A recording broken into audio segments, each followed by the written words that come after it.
Hi, my name is Sarah Servillo, and I'm the certified herbalist down at Well-Rounded Mama. I'm also one of the midwives and a childbirth educator that teaches the Well-Rounded Childbirth class. So one of the things that I do at Well-Rounded Mama is I make the salves. So I am the salve maker here. I also make all of the herbal teas in the store. And so today I want to show you how to use earth salve and what you would use it for. So if you've seen these around, you can kind of see it's just a little solid salve in there. All this is a mix of olive oil and beeswax that's been infused with herbs that are used for, traditionally used for tissue healing, anti-inflammatory, to help prevent infection. Those are all the kind of herbs that you would find in this. Things like calendula, comfrey, echinacea, myrrh, things like that.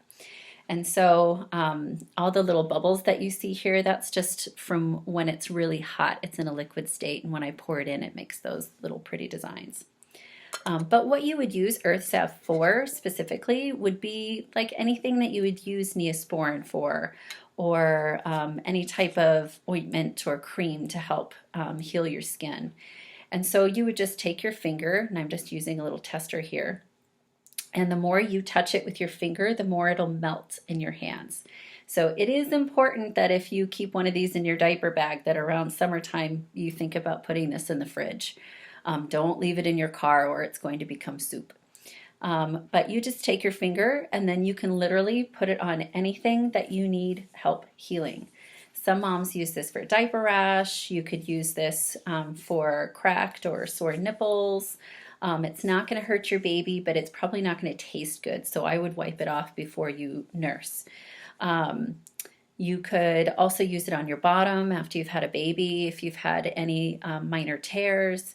You don't want to use this salve if you've had third degree or worse tears, just because sometimes the top layer of skin can heal quicker than the bottom, and we don't want that. So use it appropriately, but it's a really fantastic helper when it comes to having something in the house that can be used for first aid and can be used for just about anything. And you can ask any mom that buys this salve at our store, and they can tell you several different stories of different ways that they've used this product. So I hope that you enjoy it, and if you're looking for this product, we sell them in 4-ounce and 8-ounce tins at the Well-Rounded Mama store. So I hope that was informational, and if you have any questions, please feel free to post them in the comments, and I will definitely get back to you and answer any questions you have. So thank you so much, and have a good day.